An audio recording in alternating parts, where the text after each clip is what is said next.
လာတောင်ပြလိုက်တာဘာဘကနော်ဟုတ်ပြီဘုန်းကြီးတို့ဒီတန်တွဲမျိုးရဲ့အရှိနောက်တောင်မြောက်နယ်ဘက်ကိုပဲကြည့်တောင်နေဝမ်းရံ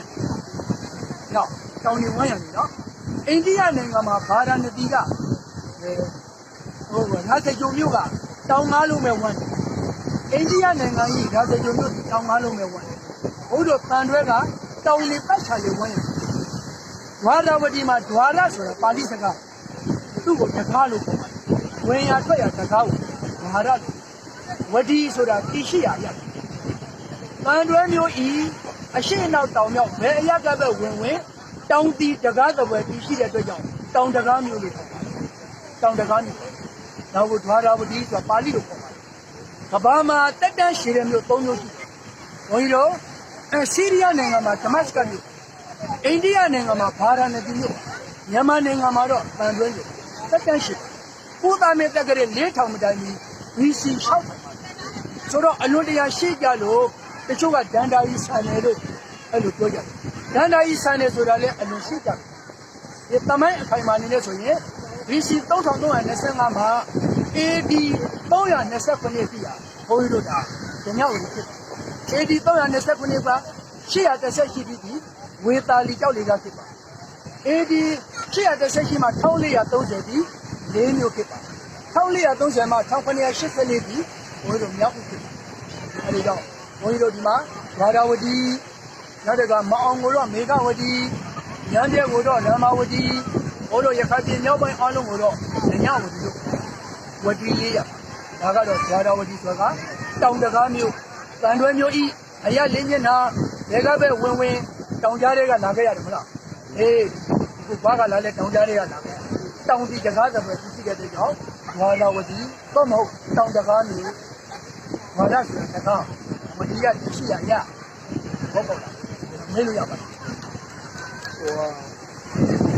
ဟိုနော်ပြေဝါဒဝတီကပါဠိ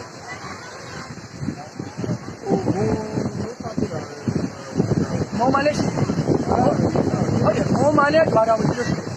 ထိုင်းမှာလည်းဘာသာဝင်လို့ရှိတယ်အိန္ဒိယမှာလည်းရှိတယ်အဲ့ဒါကနောက်တစ်ခါဘုန်းကြီးတို့တောင်ငူမှာမင်းကြီးတို့တည်ခဲ့တဲ့ဘာသာဝင်လည်းရှိတယ်အဲ့ဒါကဒီနာမည်ကိုကိုထိုက်ရင်လို့တက်လို့ရတယ်ဥပမာတကားလေးနာမည်ပြီးတယ်တိဟာကိုတိဟာကိုဘုန်းကြီးတို့တန်တဲ့မှာလည်းကိုတိဟာတွေအများကြီးရှိတယ်တောင်ကုန်းမှာလည်းရှိတယ်မော်လမြိုင်မှာလည်းရှိမယ်ရှမ်းပြည်မှာလည်းရှိတယ်မန္တလေးမှာလည်းရှိတယ်အဲ့လိုမျိုးပေါ့နာမည်ကသူလိုလားတယ်လို့သူနဲ့တဲ့တယ်လို့ထည့်လို့ရပါတယ်ဘုန်းတို့ဒီမှာကတော့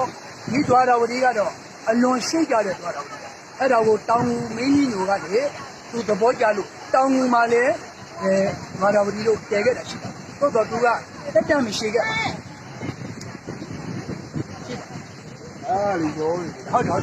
ကဘုန်းတို့ရခိုင်သွားတာပဲအဲ့ဒါကိုတော့ဒကာလေးတို့တိတိကျကျသိကြသိကြည့်ရန်ကုန်မြို့မှာပန်းဆိုရလာမှာ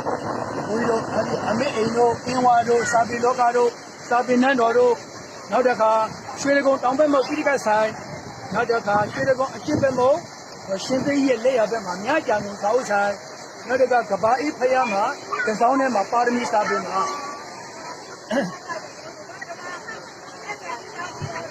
တန်တွဲသမိုင်းသုံးဖို့ရခိုင်ရိုးဤဒွါရဝတီဘုန်းကြီးပြုစုထားတဲ့စာအုပ်တန်တွဲသမိုင်းသုံးဖို့ရခိုင်ရိုးဤဒွါရဝတီဘလောကဒကာလေးပြောတဲ့မွန်ဒွါရဝတီထိုင်းဒွါရဝတီအိန္ဒိယဒွါရဝတီမင်းကြီးညိုရဲ့တောင်ဘဝဒွါရဝတီအတိတိရှိတယ်ဒီဒွါရဝတီကအဲ့ဒီဒွါရဝတီမျိုးမဟုတ်ဘူးကိုယ့်ဒိတ်တယ်ကျေးဇူးပါဗျာ